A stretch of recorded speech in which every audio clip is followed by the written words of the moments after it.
meet you. Thank you, Jim. Do what we can.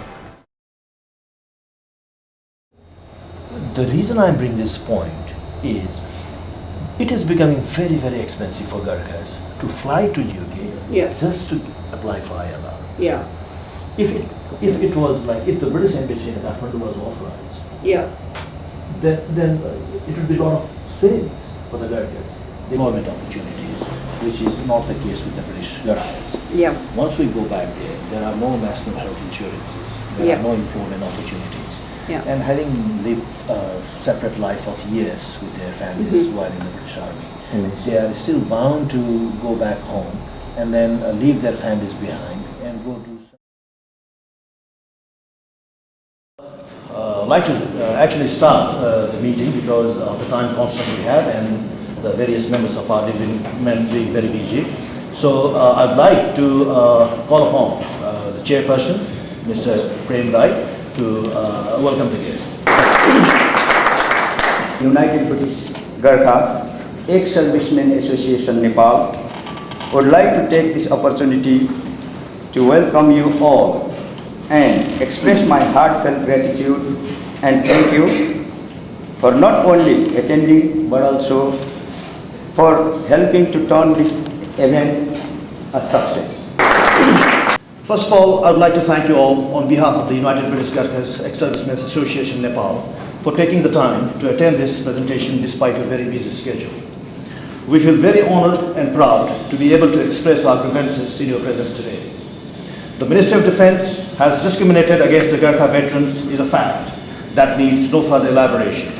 There is no need to further justify this grave injustice perpetrated to a friend by a friend.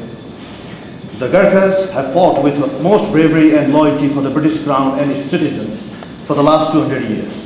They have made enormous contributions towards the British colonial expansion and have safeguarded the British Empire across the globe.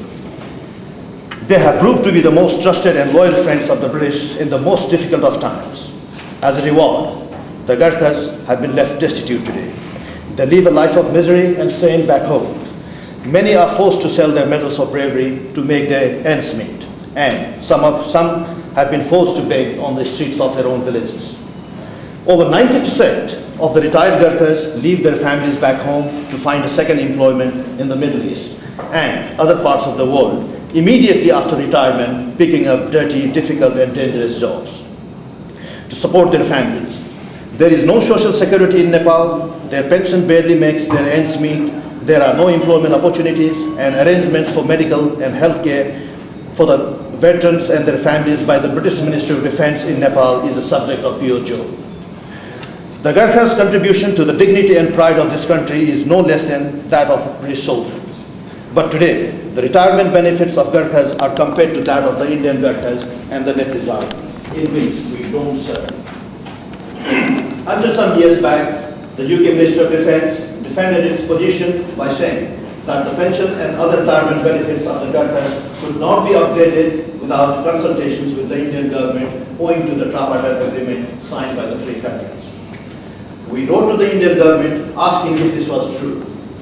In reply to our letter, the Indian government wrote back saying this is an issue between the UK and the Nepal. As far as India is concerned, there is no difference with regard to pay or pension in respect of the Indian soldiers and Nepalese serving in the Indian army. In the same letter, the Indian government also said that it would have no objection should the British government cease to pay the British Gurkha pensions to Indian currency. We made the Indian government's view public through media and publications. The Ministry of Defence has now changed its tone. It now says that due to the low cost of living in Nepal, the pension given to Gurkhas is justified. We spent our entire service as an integral part of the British Army, doing the same job and exposed to the same danger as our British colleagues.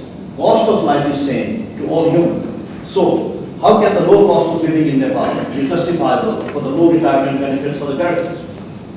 Distinguished guests, on the basis of the UK High Court decision, the Ministry of Defence has upgraded the living conditions of the serving Gurkhas and their families. Their pay and allowances were brought in line to that of the British soldiers. However, the Ministry of Defence has failed to address the problems related to the ex-servicemen and their families, who are the real ones to face hardships back home. The Gurkha veterans were hopeful that the current review being conducted by the Ministry of Defence would consider their problems and demands. This was shattered when the Ministry of Defence said that only those who retired after 1 July 1997 would be considered in the current review. It is difficult to imagine that the United Kingdom, being one of the most democratic nations in the world, would promulgate such an inhuman and discriminatory provisions against the pre-1997 Gurkhas, abusing their rights and privileges. The Ministry of Defence has shown no respect whatsoever for the veterans who have fought for the British Crown in all the great wars that took place before 1997. All the major wars were fought before this day, and if you look across the board, the majority of the ex-servicemen in destitute, including the Victoria Cross holders, fall in this pre-1997 category. The Ministry of Defence decision to draw a controversial line of 1997 has brought about a divide among the Gurkhas. Honourable guests, I would now like to present our grievances, their justifications and solutions as we see. First, pension. This is one of the most important contentious issues that need to be resolved immediately. The clear discrimination against the Gurkhas. This will not be allowed to continue in the 21st century, particularly by a nation that leads the world in the issues of human rights and elimination of racial discrimination. Any increase in pay, pension, should be based on formula and should be justified.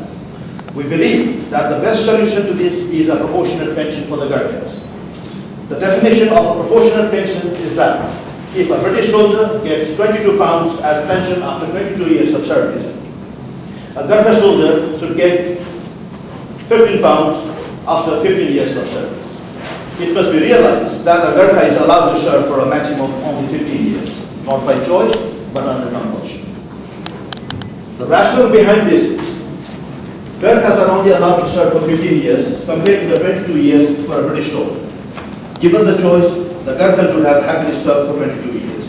The Gurkha terms and conditions of service, pay, pension, and other entitlements are all governed by separate sets of discriminatory manuals designed only for the Gurkhas.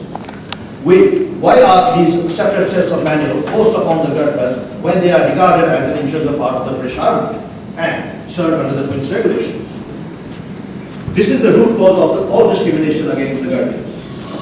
The Gurkhas should be given a proportionate pension for not being allowed to serve for the 7 additional years that would have entitled them to a full British pension and, at the same time, would have made extra savings having served 7 extra years.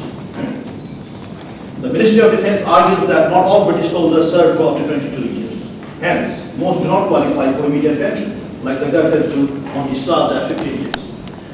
One must consider why many British soldiers do not serve for 22 years. Many young British soldiers do not consider